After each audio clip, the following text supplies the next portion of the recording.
You fainted because of the heat stroke? Oh, come on. You're already a useless wife, so don't try to bother me even more. Oh God, you're a real pain in the butt, you know that? I'm not going home today. I'm working until late at night. Also, I have an important meeting going on right now, so do something about it on your own. See ya! With that, my husband, Max, hangs up the phone. I fainted and I'm in pain, and this is how he treats me. I guess he doesn't care about me at all. What? The phone call I just had now? Oh yeah, it was something about my wife fainting. Oh, it seems like he didn't hang up the phone. Really, she truly is a useless wife. Oh, I have a great idea. I think I'll take this opportunity to throw her away and marry you since you're young and beautiful. Anyways, let's just enjoy what we have for now, shall we? Is this perhaps? My name is Tessa. I live with my daughter, Rebecca, who just turned 5 years old, and my husband, Max, who is a hard-working man. Max is a friend of a colleague from the office where I used to work at, and Max was introduced to me by a colleague who couldn't bear to see me depressed after breaking up with my ex-boyfriend who I was dating at the time. We then began dating, and after about 3 years of dating, we got married. I worked for a few years after our marriage, but now I am a full-time housewife and actively participate in local volunteer activities. The reason I became a full-time housewife was because Rebecca was born. I had actually planned to return to work after my maternity leave, but because of Max, who insisted me to quit my job, I decided to quit my job and become a full-time housewife. According to Max, he says, "It is best for children to be with their mothers, especially if she is a girl." Max loved children since we first met, and had always said he wanted a child even when we just started to date. So, when he found out that I was pregnant, he cried with joy. During my pregnancy, he left work and came back home early to be by my side as I suffered from morning sickness. He was a kind husband. He remained the same even after our daughter, Rebecca, was born. Max was a devoted father who bathed Rebecca after he came home from work and took her to parks and theme parks on his days off. But recently, Max has been getting busier at work and was even working on his days off more and more. Dad, what do you want to do today? I want to draw at home. I'm sorry. I'd love to play more with you, Rebecca, but I really have to go to work now. So, let's draw together some other time. It has been about 2 months since this kind of conversation between Rebecca and Max was held every time he had a day off. It was sad and pitiful to see Rebecca being rejected by Max. Although I was sad, I also thought that Max was working really hard and doing this for us as a family. So, I couldn't really ask him to work less on his days off, which was a luxury we couldn't afford. And sometime later, around the time when the summer heat was at its peak, I was strangely concerned about the weeds growing in my garden that day, so I spent the rest of the morning weeding. I took a break for lunch around noon, and as I was finishing up cleaning, doing the laundry, and other household chores, it quickly became late afternoon. It was the time when elementary school children leave school. I took Rebecca with me and went out to help carpooling the kids as part of the local volunteer work.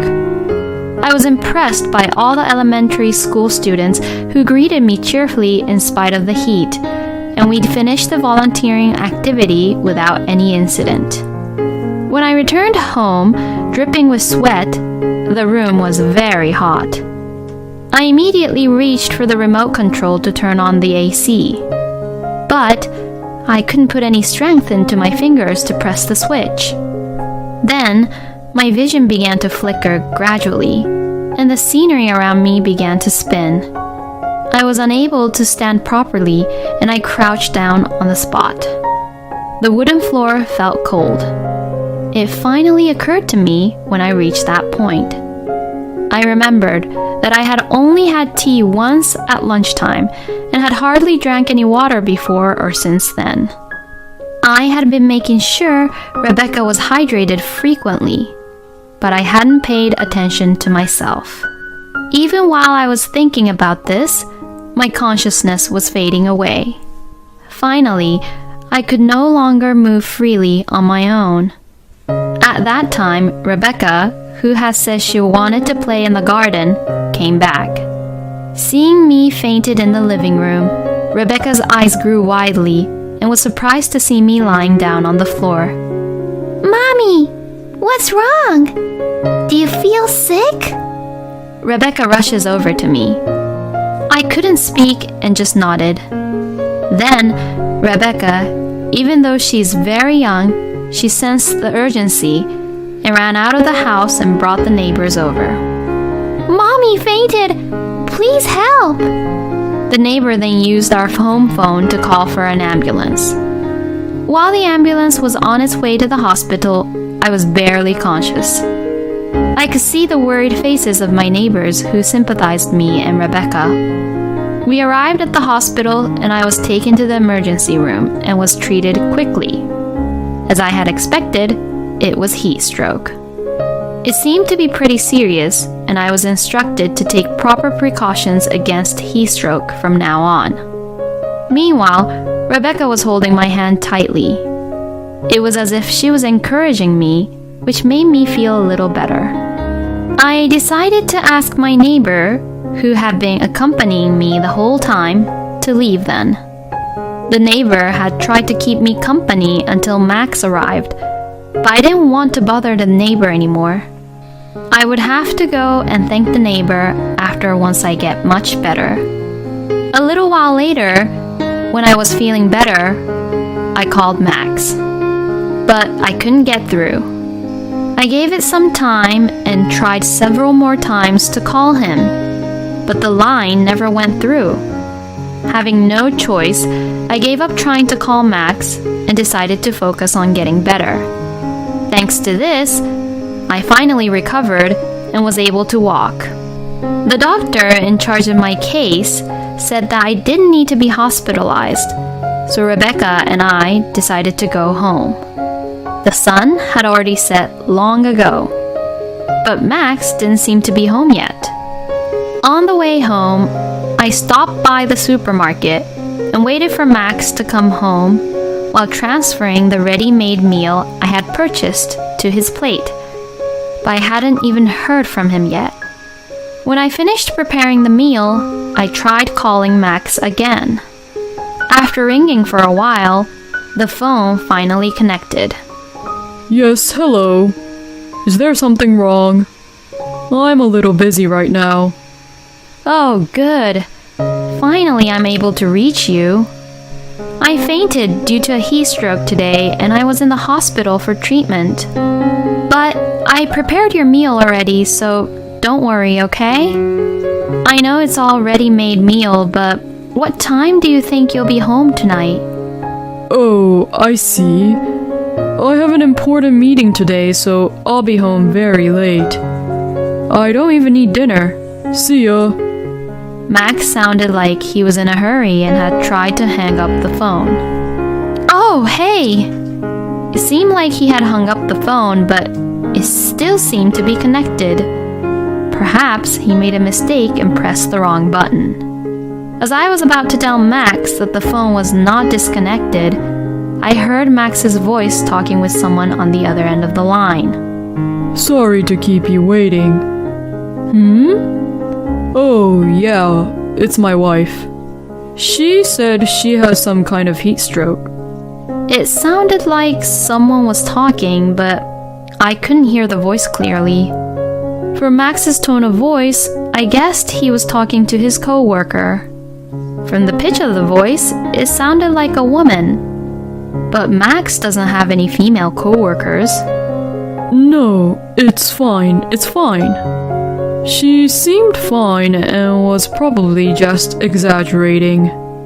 I mean, she stays at home every single day and doesn't do anything.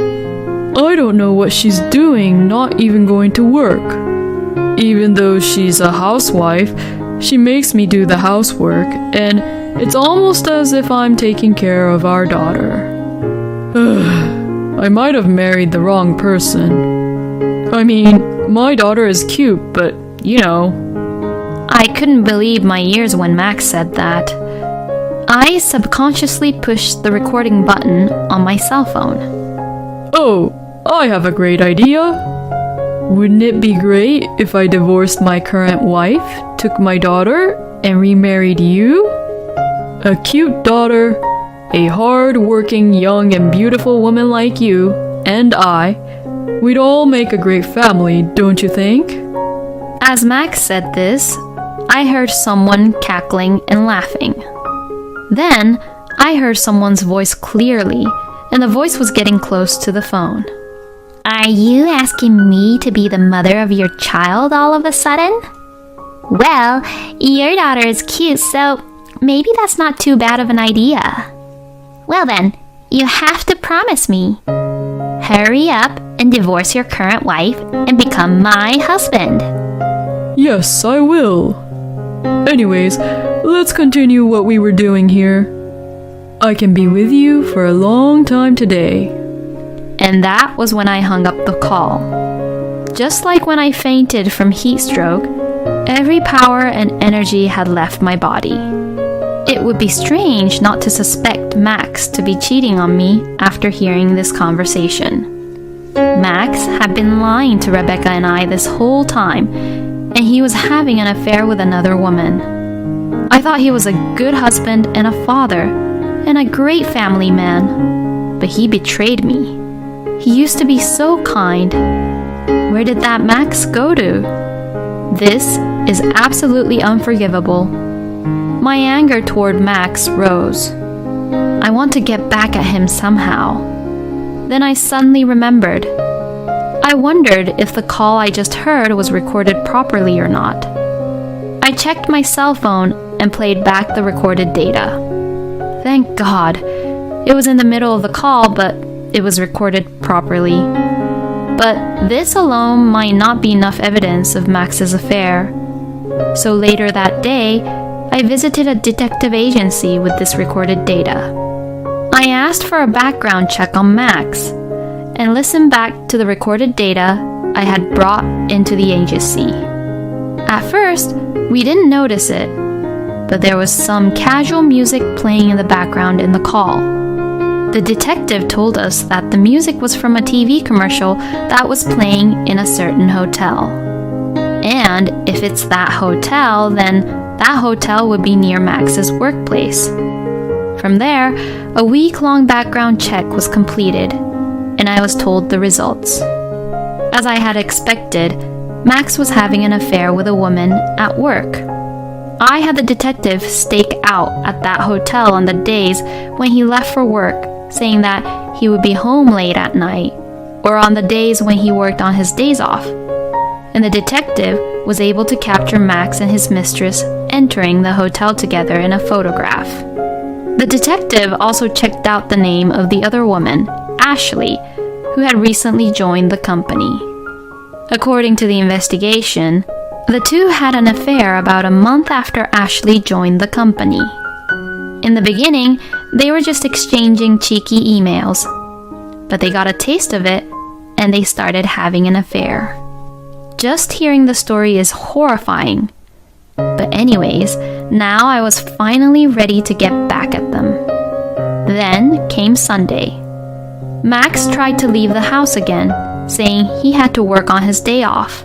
But I already knew that was a lie, because I had already checked with his workplace in advance. I had already confirmed with Max's boss that he isn't that busy where he had to work 90 hours per month for the past month and the upcoming months. That was what Max's boss had told me. When I tried to confirm with Max's boss, he seemed to get some kind of hint while answering to my questions, but I just thanked him and quickly hung up the phone after. I told Rebecca to go play in her room, and as Max was about to leave, I stopped him and sat him down on the sofa in the living room. Hey, I need to talk to you about something. I've told you before, I have to go to work today too. Stop lying. I know everything. I presented Max with the evidence of the affair that I had received from the investigation. Max then had a surprised look which said, "Oh crap. You know what I'm talking about, don't you? While I was in the hospital after fainting from heat stroke, you were happily having an affair yourself, weren't you? Rebecca was asking you to play with her, but you lied and had an affair with another woman, right? Do you realize what you did?" Then, Max knelt down on the floor and bowed his head.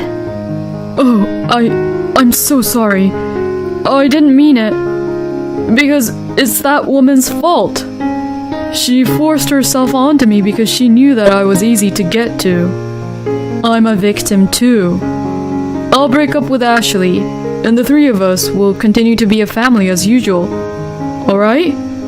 Max said things that I couldn't tell if he was apologizing for making a mistake or making excuses, so I began to play something for him. It was that recording. Max's face turned red and then got pale as he listened to the recording. The only reason I became a housewife is to fulfill your wishes. And when I say I'm doing the housework, you just take the garbage that I put together. You take care of Rebecca, you bathe her and play with her, but I'm the one who takes care of Rebecca during most of the day. Where did that kind and gentle person I knew go to? Max mumbles on saying, That's... But... I'll divorce you just like you wanted. But I will raise Rebecca on my own as I always have. It's not good for her education if she stays with a liar like you. Oh, that's right. Of course, I will charge you alimony as well. You and your mistress will be both charged with alimony. As I said this, I threw the divorce papers at Max. Max just stared at it as it fluttered in the air. Then, Rebecca, who was supposed to be playing in her room, came in. She had apparently gone to the bathroom. Oh? Daddy, you're not going to work today? Yay! Then come play with me. Didn't you say the other day that you would draw with me? Rebecca said that as she hugged Max. At that point, Max finally realized what he had done and how he could never take it back. So he hugged Rebecca back and quietly started to cry. In the end, Max and I got a divorce. When I saw the two of them embracing together, I really questioned myself if I did the right thing, thinking that I might have taken her father away from my own daughter, but I decided that, in the end, I chose the right thing. Some might think, how could I divorce someone over a single mistake? But thinking about Rebecca's future, I felt that her divorce was inevitable. Because a person who has betrayed you once is sure to betray you over and over again. After the divorce, as I had declared previously, I demanded alimony from Max and his mistress and received it. I will be using this money for Rebecca. According to the rumors, the mistress, who had a habit of spending money on luxurious things, sold all the brand bags and accessories she had been collecting in order to pay the alimony and desperately trying to make ends meet. It seems that she didn't want her parents to know that she was paying alimony for the affair. The mistress, who was left almost penniless, is now quietly and soberly going about her business. Max apparently thought about returning to his parents' home near his workplace, but he was accused of his own affair and got disowned by his parents. He now lives alone in an apartment. And since Max and his mistress were having an affair in the office, there were a few people who were suspicious of their relationship, and Max's divorce seemed to have made the accusation even stronger. I had a hard time explaining the divorce to Rebecca. We're going to live separately with your dad from now on." When I said this, Rebecca looked excited and asked, "So, when can we see Daddy again?" So I decided to let Rebecca see Max regularly until she was older and had learned to understand things better. Of course, I will always be there to accompany her. I guess at some point I'll have to tell Rebecca exactly how the divorce happened, but right now, this is probably for the best. Besides, every time Max sees Rebecca, he is reminded of the foolishness of his actions. I hope he realizes what he had done and regret what he has done. As for Rebecca and I, we are able to continue to live in the house we have been living, thanks to the support of my parents. Thankfully, I also found a job. I happened to mention that I was looking for a job to someone I was volunteering with in the community, and he introduced me to someone the following week. Plus, it was a job that I had experienced in the past, so although there were some blank in between, I should be able to regain my instincts soon. Besides, the person who introduced us to the job and our neighbors are also looking out for us in some way. When we meet them in the supermarket, they would casually check to see if we were having any problems or bring us food to share. After my divorce from Max, I became a single mother having a child. So I am anxious about many things that can happen in the future. But with the support of the kind people around me, I have a feeling that I will be able to lead a happy life.